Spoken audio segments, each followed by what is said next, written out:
From impeachments to inaugurations, if it's a political story, we are on the scene. The race for the White House is heating up. We're beating Biden. How dare he say that? If it's breaking news, we're live with the latest coverage. From the White House, the State Department, and Capitol Hill, we know the issues, but above all, we know the players to bring you the latest in-depth analysis on all the key stories that we're covering. I'm Eric Ham. Join me from Washington here on Firstpost America.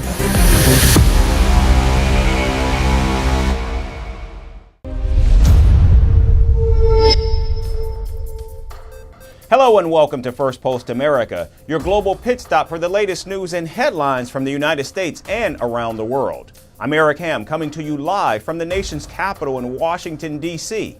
We'll get you a roundup of all the day's top stories, but first, let's take a look at the headlines. Russia and Ukraine trade blame after a drone attacks the Zaporizhia nuclear plant. The UN's nuclear watchdog warns Moscow and Kyiv of compromising nuclear safety with such reckless attacks. Japanese Prime Minister Fumio Kishida says the world is at a historic turning point. The remarks come ahead of Kishida's official visit to the United States, where he will meet with President Joe Biden. Navies of the United States, Japan, Australia, and the Philippines participate in a one-day joint exercise in the South China Sea. Beijing responds with combat drills of its own, flexing its military muscle. U.S. airline regulators launch an investigation after the engine cover of a Boeing 737 MAX jet fell off after departure from Denver. There have now been 29 accidents involving Boeing planes just this year. And a makeshift ferry boat sinks off the northern coast of Mozambique, killing nearly 100 people, including children. Authorities say people were trying to flee amid rumors of a cholera outbreak in the East African nation.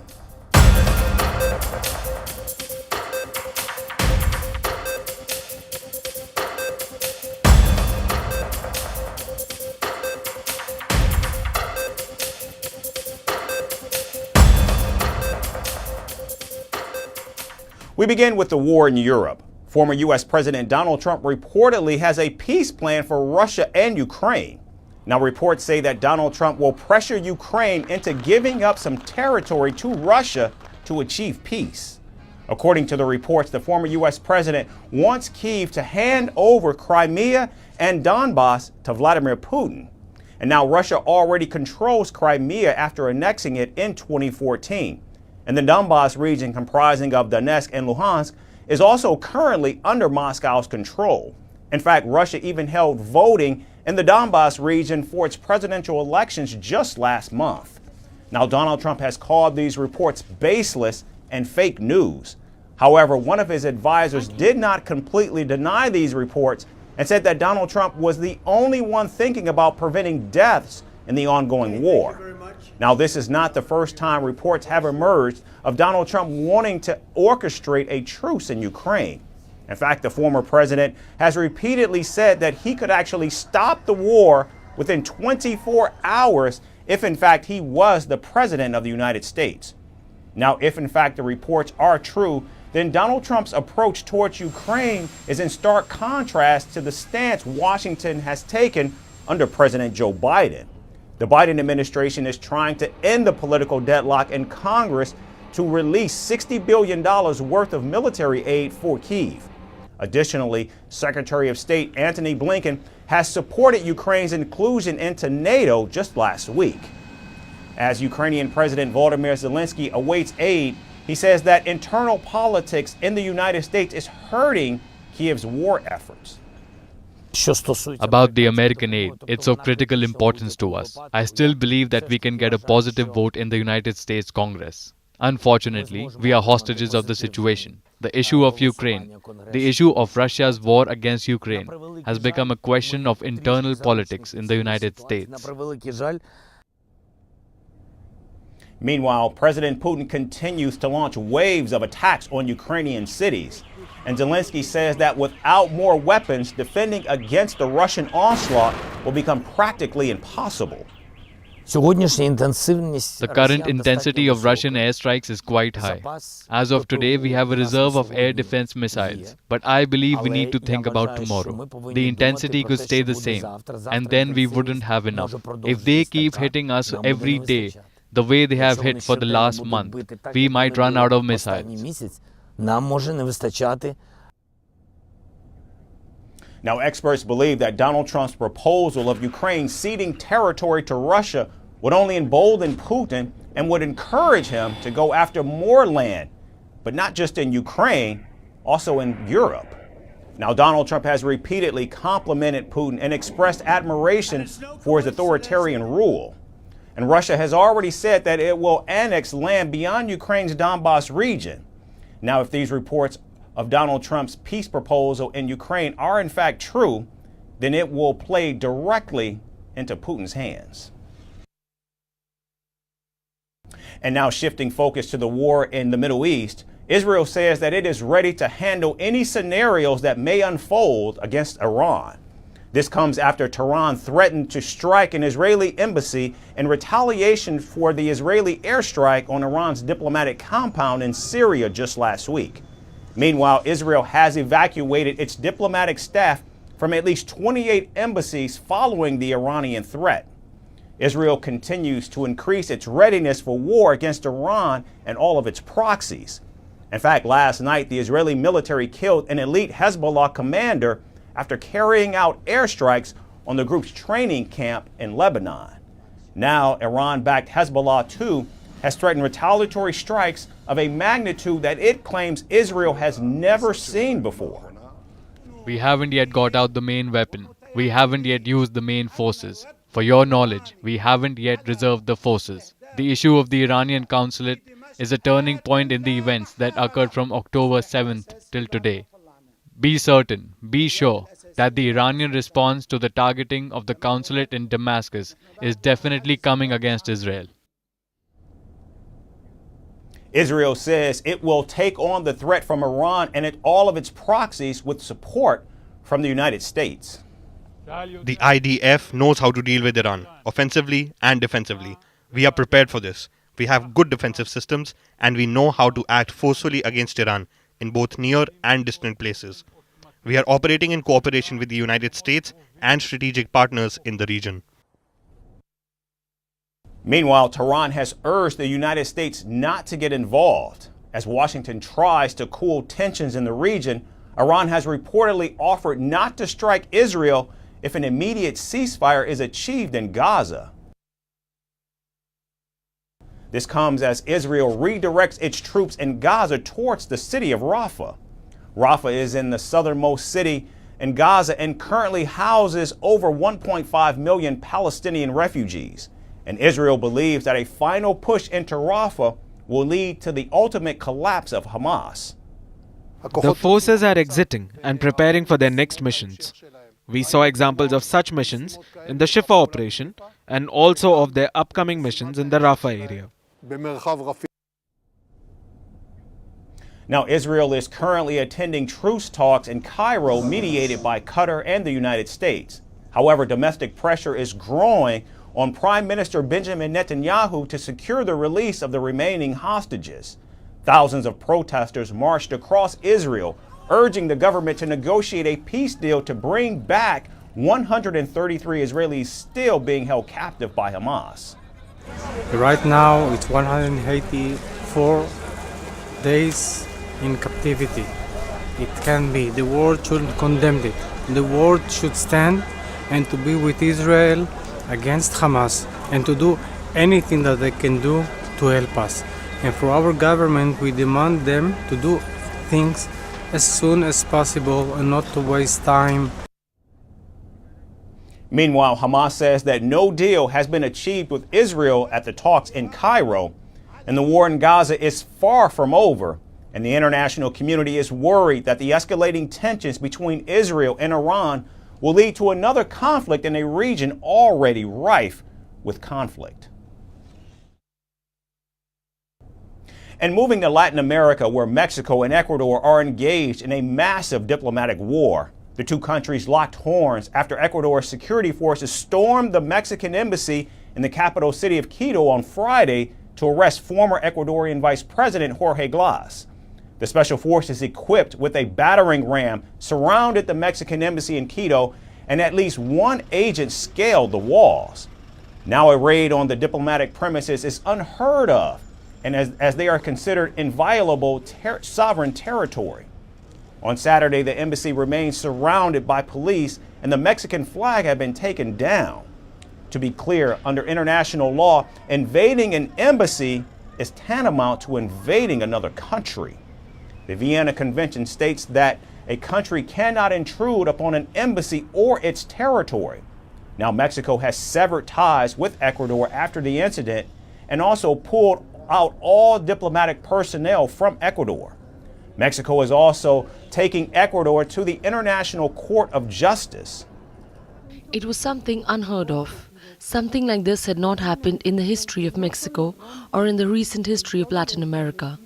Not even in the worst times of dictatorships, not even dictator Pinochet dared to violate Mexico's embassy in Chile. This is unheard of. I think Ecuadorian President Noboa made a mistake by taking a decision that did not just break with all established international conventions, but it also showed ignorance of the reality of his country. Now, Mexican President Andrés Manuel López Obrador said that the raid was a flagrant violation of international law and the sovereignty of Mexico.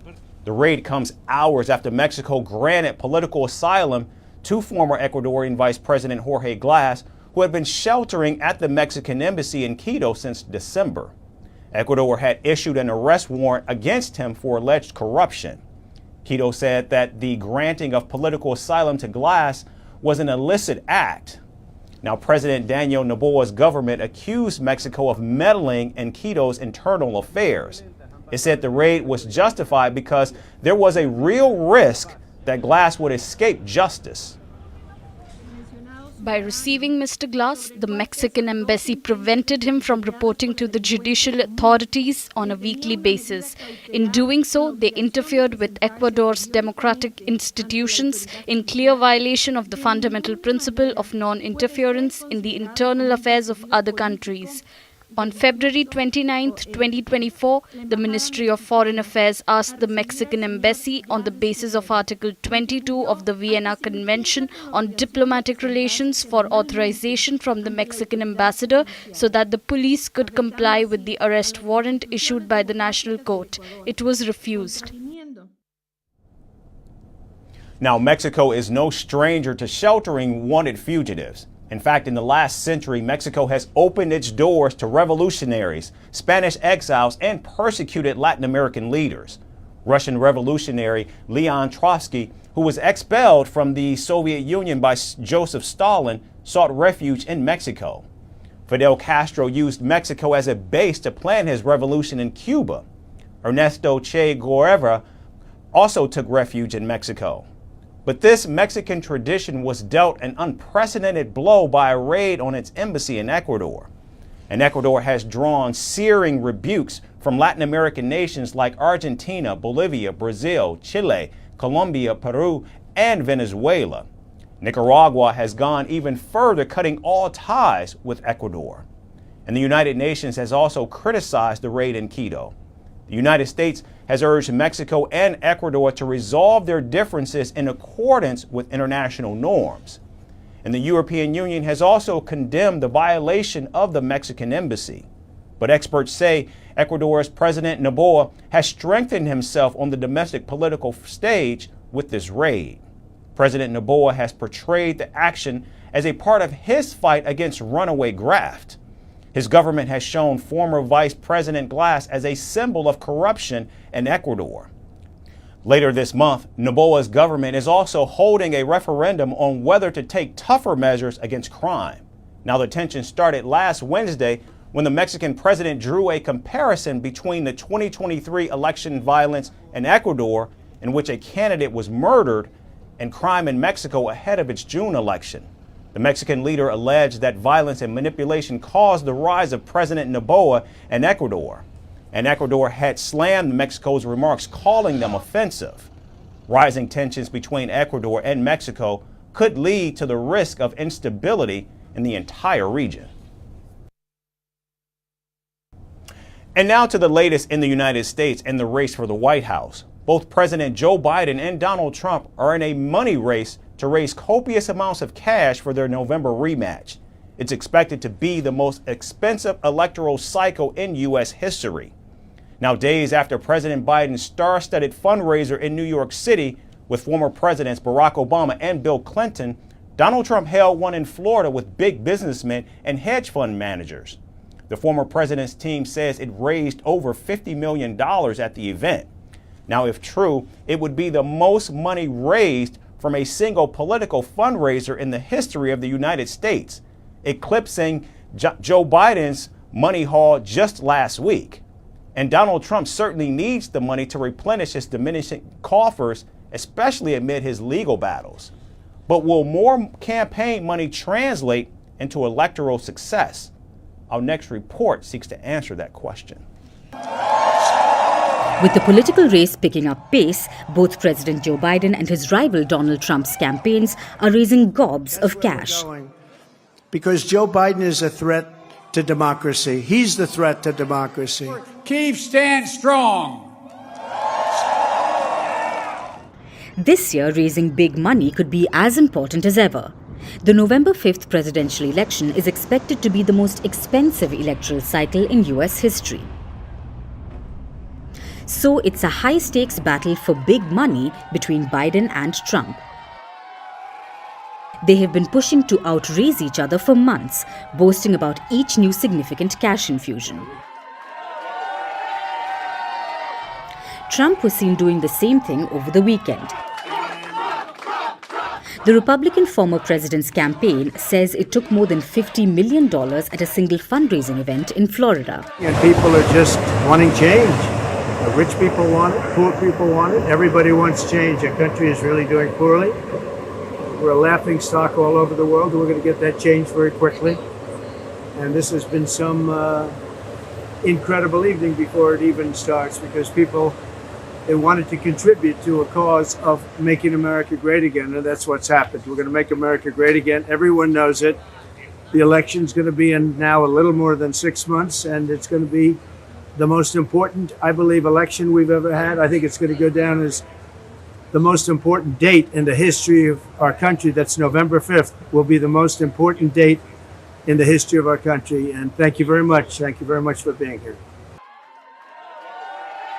Trump's Saturday show of campaign cash came after Biden raised the stakes last month, when he headlined a huge event in New York with former presidents Barack Obama and Bill Clinton.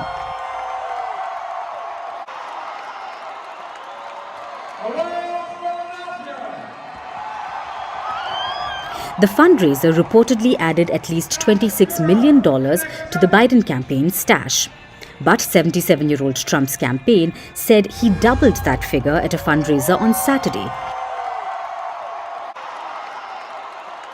which was held at the Palm Beach home of billionaire hedge fund manager John Paulson, not too far from Trump's own Mar-a-Lago resort. Calling Biden's New York event with former presidents a desperate attempt, Team Trump said it raised over $50.5 million in Florida. It said that the sold-out event raised the most in a single political fundraiser in history.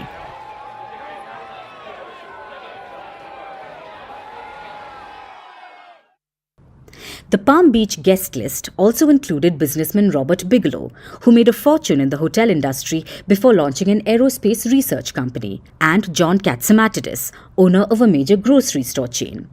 Both these businessmen are major Republican donors. Trump's former Republican rivals, Senator Tom Scott, tech entrepreneur Vivek Ramaswamy, and North Dakota Governor Doug Burgum were also on the list. According to reports, a seat at Trump's table cost over $800,000. Folks, you know, Trump is down in Florida today, raising money from a bunch of hedge fund billionaires. President Joe Biden was quick to criticize Trump's fundraiser. In a post on X, Biden said that Trump is raising money from a bunch of hedge fund billionaires, while the Democratic campaign raised millions of dollars from grassroots. $5 million. Working middle-class Americans are great. Biden's campaign and the Democratic National Committee said they raised over $90 million in March and ended the year's first quarter with $192 million plus in cash on hand. This has further stretched Biden's money advantage over his rival. President Biden's war chest is much bigger than Trump's. His campaign says it has $100 million more than Trump's campaign. Thank you.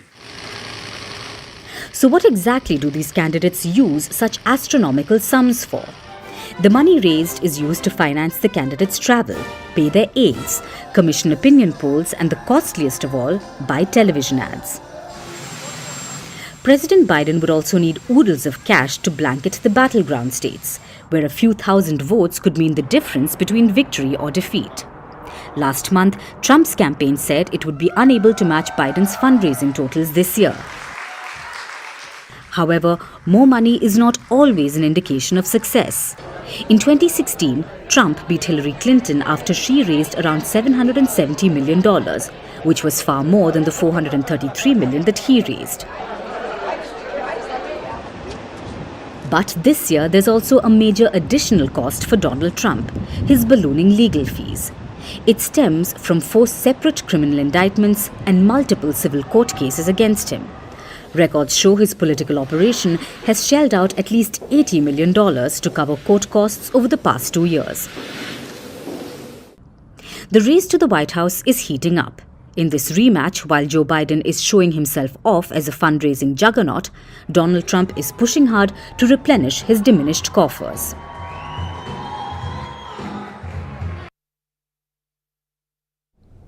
And finally, to news from Africa. Sierra Leone has declared a national emergency after increased cases of substance abuse and drug overdose. The synthetic drug Kush, which is a concoction of marijuana, opioids, and human bones, is threatening the lives of young people in the country. Users of the drug are often found in a zombie-like state, which can cause mental instability. Our next report delves into Sierra Leone's war on drugs to save its youth. The West African nation of Sierra Leone has declared a national emergency. And no, it's not for climate disasters, political turmoil, or economic collapse. The main reason for Freetown's emergency is drugs. One drug in particular, which is being called Kush. President Julius Maada Bio's government has declared the emergency following calls to crack down on Kush. So what is the synthetic drug Kush and why is it a national threat? Kush is an addictive drug which has a mix of marijuana and the opioids fentanyl and tramadol. One of the drug's main components is also human bones, and the use of Kush often leads to a zombie-like state. The drug user also loses their cognitive state as they enter a psychedelic state of mind, and a common symptom of Kush usage is swollen limbs. Sierra Leone is battling to keep the drug away from the youth. Kush has been nicknamed the death trap because the drug has become like a cycle of death. Drug addicts often dig up graves to scavenge for human bones that would be used for making Kush. Then they consume the drug and often fall victim to its potency. Sierra Leone has not provided an official death toll. However, doctors say that in recent months, hundreds of young people have died from organ failures, a side effect of using Kush. The drug also takes a toll on mental health, causing a spike in cases of mental illness by 4,000%. Sierra Leone did not always face this problem. Kush was introduced into the streets of Freetown only 4 years ago. However, it didn't take long for the drug to become popular among the youth. That's because the West African nation has a major youth unemployment problem. Almost 50% of the young generation is jobless, and some of them have turned to drugs to find a quick escape from real life. Police officials say that they often find young men digging through graveyards to find human bones for the drug. Meanwhile, President Bio has ordered the creation of a new anti-drug police task force. The aim is to dismantle the supply chain and arrest the drug peddlers. Nighttime deployment of police officials at graveyards has also been increased. Temporary hospitals have been established as cases of drug overdose increase. Medical workers and the people of Sierra Leone are supporting the president's order. Diamond-rich Sierra Leone is struggling to provide jobs to its youth, and the young generation has now turned to synthetic drugs. Young people are the lifeline of Sierra Leone, and with rampant drug use on the streets, the nation is staring at a major crisis.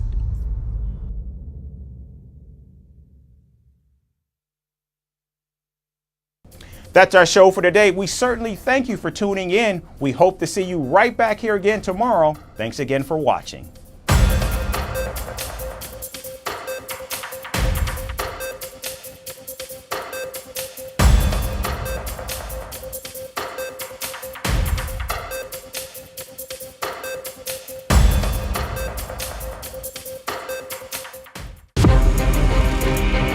From impeachments to inaugurations, if it's a political story, we are on the scene. The race for the White House is heating up. We're beating Biden. How dare he say that? If it's breaking news, we're live with the latest coverage. From the White House, the State Department, and Capitol Hill, we know the issues, but above all, we know the players to bring you the latest in-depth analysis on all the key stories that we're covering. I'm Eric Ham. Join me from Washington here on Firstpost America.